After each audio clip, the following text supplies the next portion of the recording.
Hi, everybody. So, most of you know me. I think my name's Kay Taylor, and for my sins, I manage the JWAAD teacher training and associated things.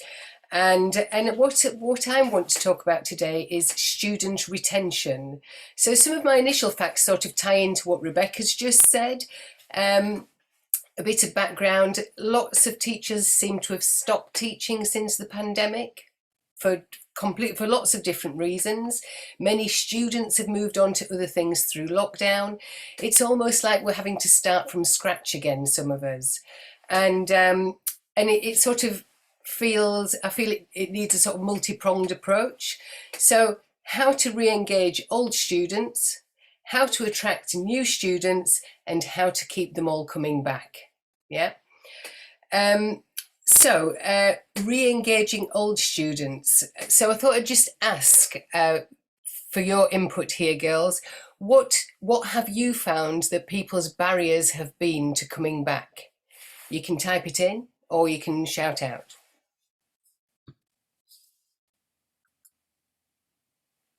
Anybody? I've I've got lots of people who are sort of work's got in the way, or they've found other things to do like art or well-being. So there's so much more choice online. People are just and people are not keen to come out in the winter where we are. So we're very rural, so people don't like traveling too far in the. Well, people have got used to being sort of locked down, haven't they? So it's like I've got several students that aren't coming back because they don't want to do the travel anymore. Abby's just put in the chat, vulnerable family members keeping people away. Yes, quite possibly. Yeah, they've got out of the habit of coming, because we used to, everybody Wednesday night used to be go to Kay's belly dance class every Wednesday night, and that was what they did. And now that that all went, it's sort of people are doing other things. Maybe they feel out of practice. They don't feel like being out in the evening anymore. COVID concerns, Louise, yes. People working at home, so not coming to class on the way home, that's true. Yeah, worried about COVID, I've got. And some, they just feel unfit and not ready to dance. And so, they're creating barriers themselves, really, for all of this. So it's worth sending out a survey to your old students to find out what, or just talk to them, if you've got that sort of relationship with people. And it's not that, for me, it's not that I'm hounding them, to try and make them come back, but I'm genuinely interested. And especially those that belly dance used to be such a big part of their lives. And people I would have thought would have been coming to belly dance classes forever, and they've dropped by the wayside. So my group has always been small, which is okay. I never wanted it to be big, but one left to have a baby. One is doing shift work. Absolutely. You get individuals, and that suddenly pulls the rug out from under the group because all the dynamics have changed, or there's not enough people to make it viable. And it's not always that they don't want to be there, but sometimes that they physically can't be anymore. I tried after lockdown, when the first lockdown eased. Well, first of all, before it did, and we could start to do outdoor classes, I did a fun outdoor fitness thing, and that pulled some people back in, and it got me new people in, actually. So whilst ever the weather was good, that was fine. And actually, I found I really enjoyed dancing outdoors. So I did it the following summer, and I plan to do it next summer as well, because it was great. Not my higher level technique classes, but for a fun follow along, get people up and dancing, it's great. What I've also discovered is a lot of people have switched off from social media. So you can't contact everybody that way. It used to be that Facebook was the place everybody went, but a lot of people take a break from it because they just find it all too much.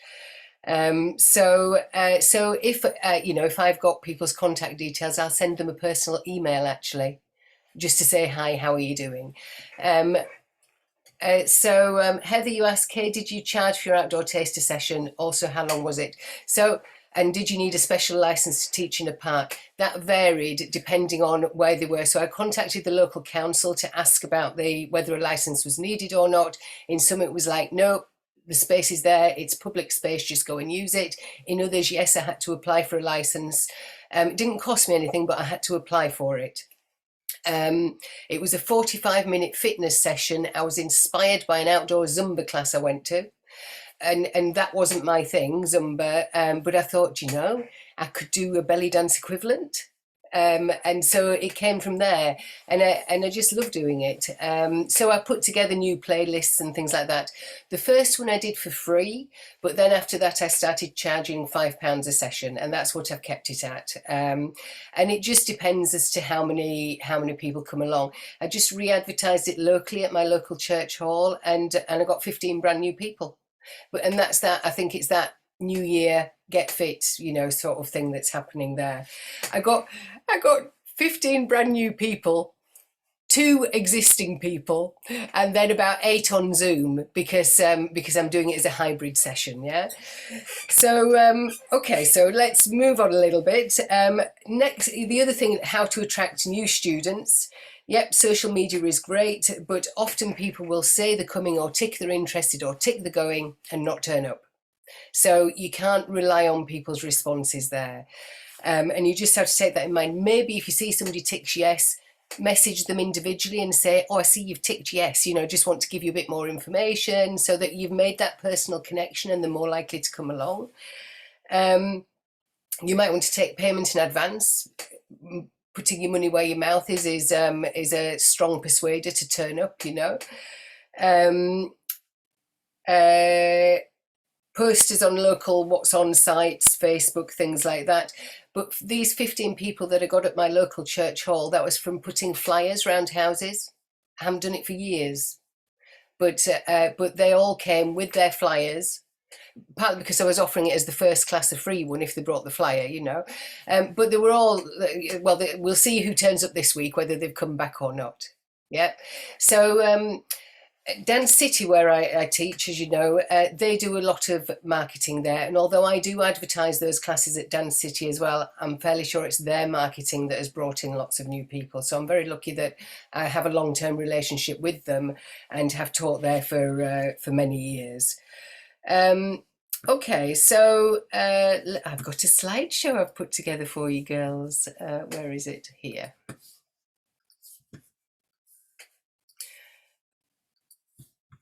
Oh, there we go. So I'll keep talking as well. So here we go. Student retention, how to keep your students coming back. The first thing when thinking about this, I thought was, you can't please all of your students all of the time. So don't try to. And be true to yourself in what you do. Because by knowing what you want, you will give out something that you're more passionate about, and that's what people, tune into, because it's you that they like. So questions I ask, why have they come to class? So this particularly of new students more than anything else.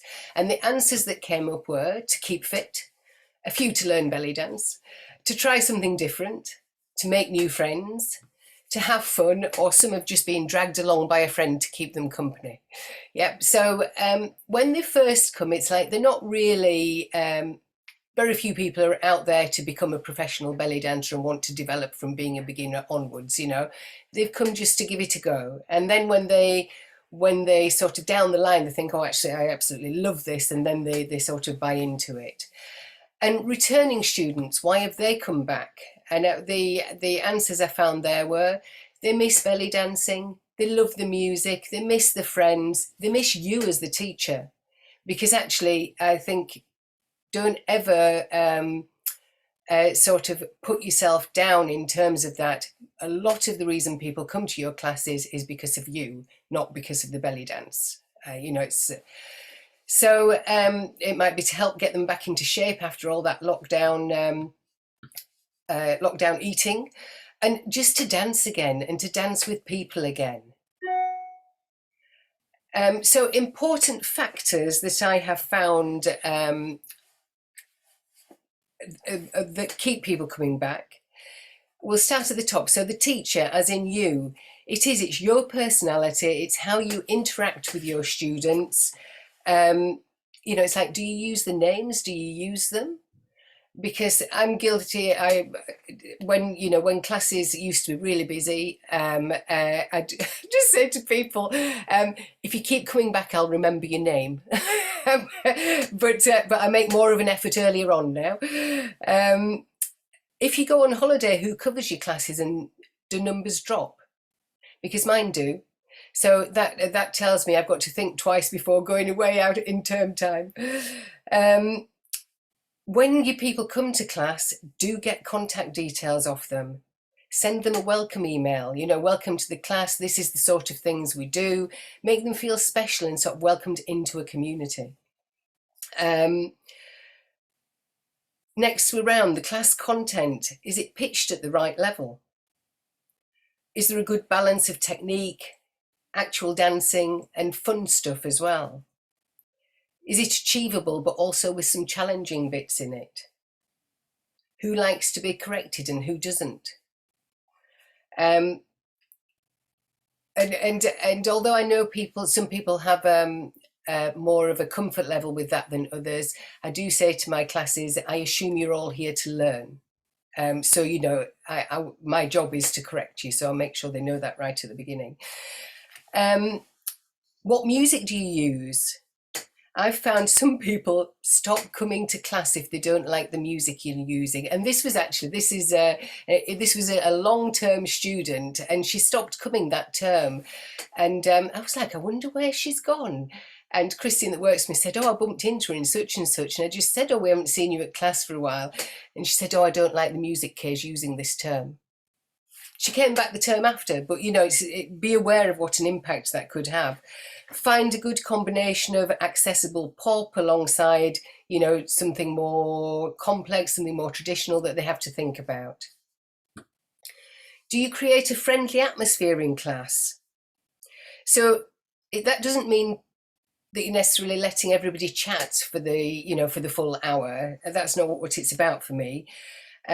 I do assume they're there to learn, but chatting before and after is good, and a bit of banter between people creates a friendly atmosphere, and a bit of humour as well, I find works for me.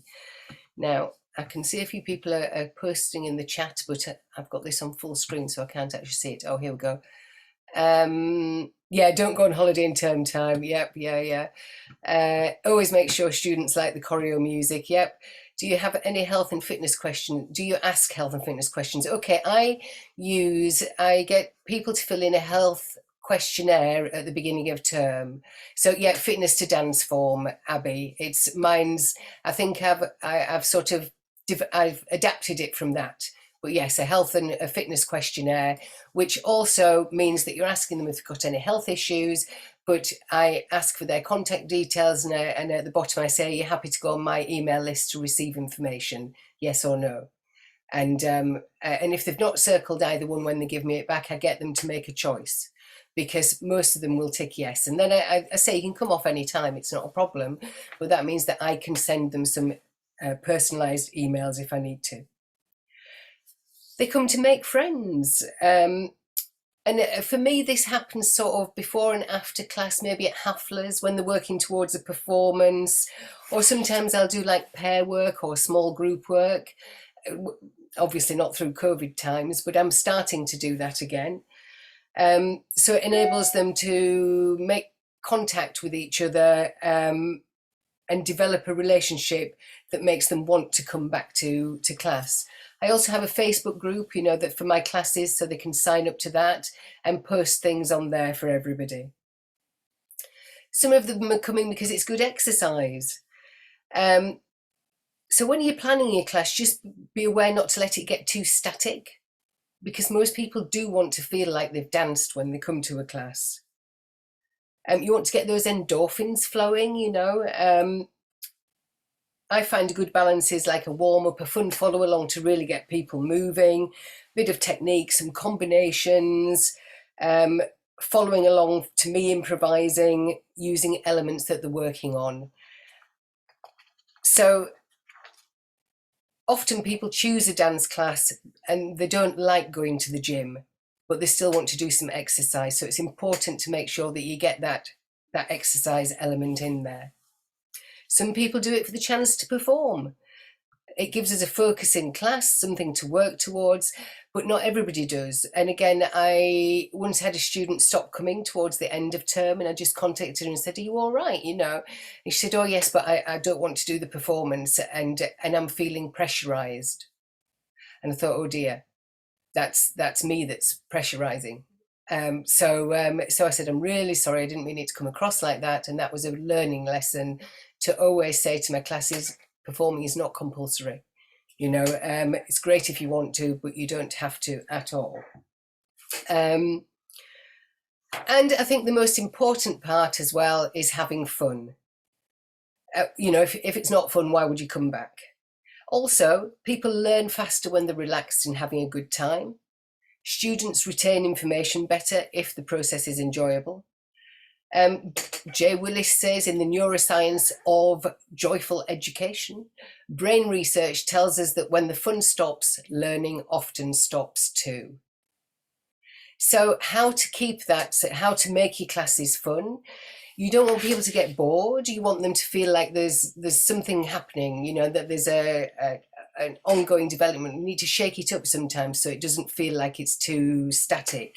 So you might want to break it into sections, and maybe the sections will reinforce each other along the way, so that they're developing the dance, but you change the activity, you change the tempo, you surprise them.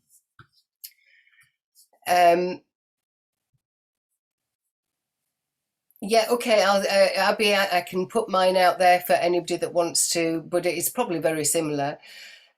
So what insurance do you need for teaching on Zoom? Well, I was looking into a teacher's insurance for JWAAD teachers, and struggled with that one. But then if you go to a company called Exercise for Dance and Music, EDM UK, and they offer insurance for fitness professionals and dance teachers, and it's very reasonable, and it includes your Zoom classes as well.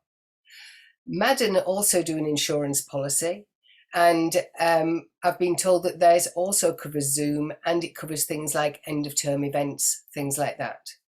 But you would have to question them specifically on exactly what's covered there. Back to having fun. I think with belly dance, one of the big things that people say is it improves their confidence, their self-esteem. But it's not only belly dance that does that, it's physical exercise.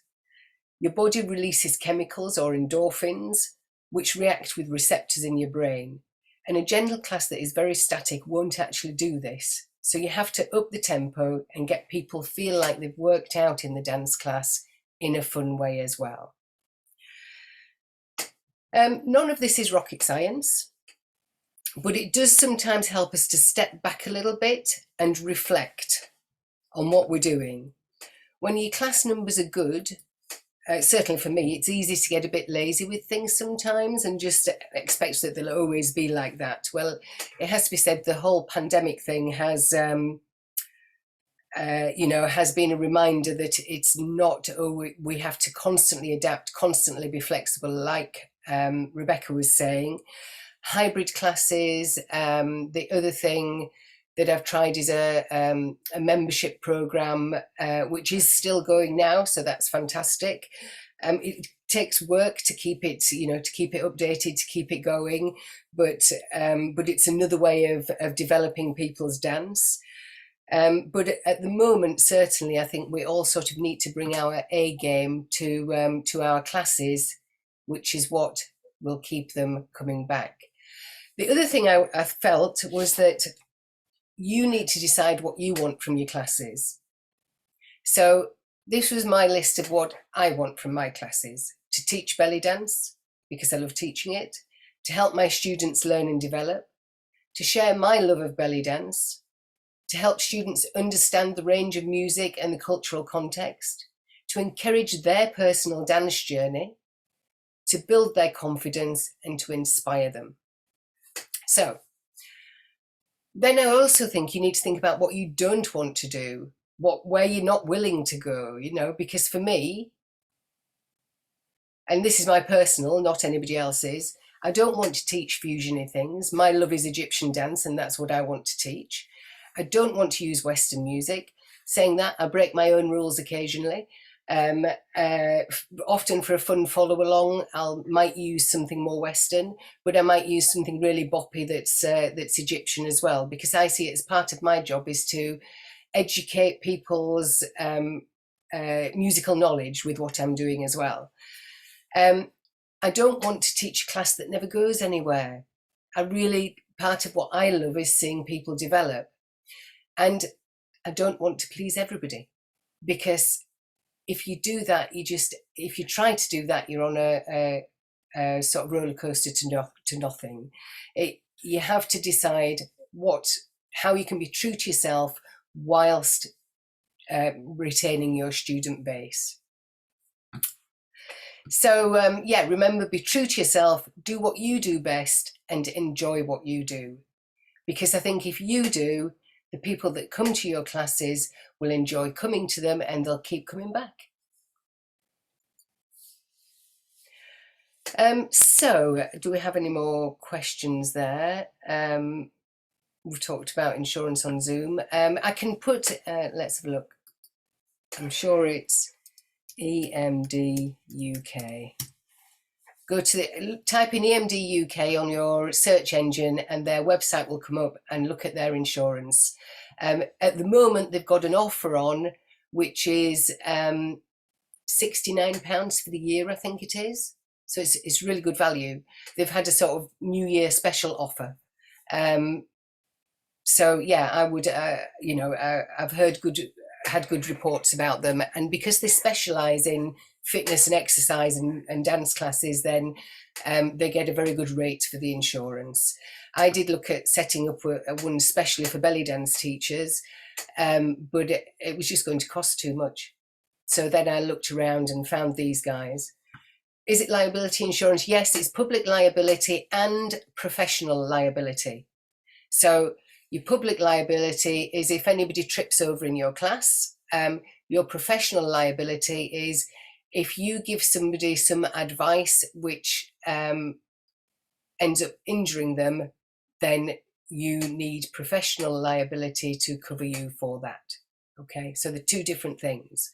And there's not many insurance policies that also cover you for professional liability as well as public liability. Now, what evidence do EMD or Madden need to get insurance? So when I talked to EMD, they asked about it's the affiliate assurance. So I was asking on behalf of JWAAD, because I'm representing the teachers there, and they said we would class as an associate. So the safety course certainly that will enable you to get it. I don't know whether other dance qualifications or other, if you've done other safety training, that may also qualify. You would have to ask them yourselves. Yeah. I'm with the MD, but I think you have to be qualified with fitness level 2. No, Debbie, I specifically contacted them, and the JWAAD safety course is of a higher level than that, so we qualify already for it. Yeah, but thank you. So anybody else, any questions? Anybody? I'm going to take me off spotlight. How about music? So music as in the PPL? Public liability, what is it? Daughter, you need to come on that one.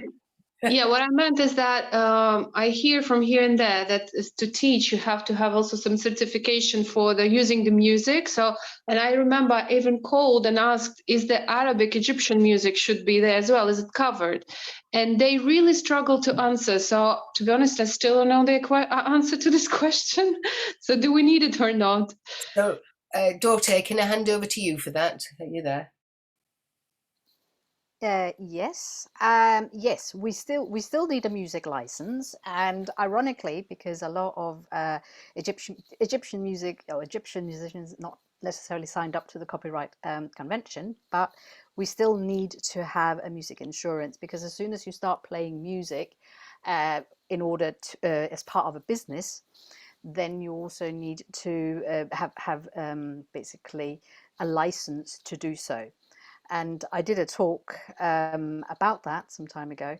So there's the PPL UK, and I've forgotten now what the other one's called, but they basically offer it. It's all under one umbrella, and it's the place to go for your music insurance. I'm trying to Google something now, but And Yella, if you go to the JWAAD.com and look at the blogs, the last networking session we had, again, we recorded them all and they're all put there in separate ones. So if you go to the one that's on insurance and PPL, then Dorte gave us a rundown on everything there. So you can have a listen to that and get the details from there. Thank you. Oh, I was just going to say about the music license, the one that Dorte's talking about. I don't know if you know, but if your business is closed, you can go to the music license people and negotiate, and they'll give you a reduction in the fee. Because like I did it the first year, and I said, you know, we've been closed, and they do respect the fact that your business has been closed and you've not been using the license, and they will give you some sort of discount on your next license. But make sure you get somebody to email you that, because you never know with them. They're absolutely, one person will tell you one thing and another will tell you another. So make sure you get it in writing. Thank you, Ricky. Yeah, I found that they were on a bit of a sort of, they were tracking dance teachers down the other year. I think this was before the pandemic, actually, and they were proactively finding people's details on Facebook, on different places, and contacting them to tell them that they had to have a music license. And I said, but actually, Dance City, they have a music license. They said, and they didn't want to wear that, but apparently, but if the studio you teach at has the music license, then you shouldn't need one. But I couldn't argue it for everything I did, because I teach at a church hall and I do workshops, you know. So I ended up having to pay for the music license as well, which is fine. Yeah. Any other questions, anybody? Louise? The PPL license, I'm just wondering, like, it covers you in person, but what about the Zoom classes? Because a while ago I asked them and they wanted to charge me some ridiculous money, and I just wondered if anyone knew it had changed. Or I think it's one of those grey areas that nobody really wants to, because there are licenses to have for record, you know, for using people's music on you know, sort of recordings and things, but I don't know, Dorte, do you know any more about that? I think basically I just haven't gone there, Louise. I've just assumed that I'm covered, you know, because I do pay for it. When I asked them, I was told yes. If basically the medium is Zoom, but it's still a dance class, then I was told that yeah, basically it would cover that as well. But obviously you've still got limitations on if you wanted to share some of that online, because then once you start doing that and you start using platforms like YouTube and so on, they've got a different way of doing their music license. So then you won't be able to share through that, for example, publicly. They will clamp down and say that there are copyrights on that, and that's a different type of license that's required. Lovely, thank you, Dorte. Linda, you ask how much is the license? It varies because it depends how many classes you teach. So when you go in to fill in the forms, it asks how many people are in your class, how many classes you teach, and there's different levels of payment accordingly. And Debbie, what if we composed our own music? If you compose your own music, you have as far as I'm aware, you have the rights to that, you know, so nobody can take it away from you.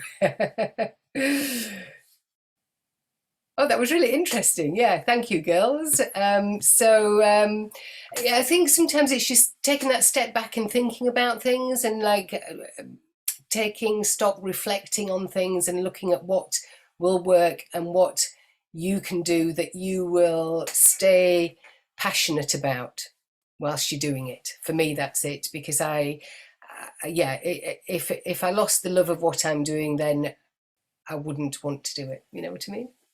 So good luck with all your classes, and I'm going to stop this recording now.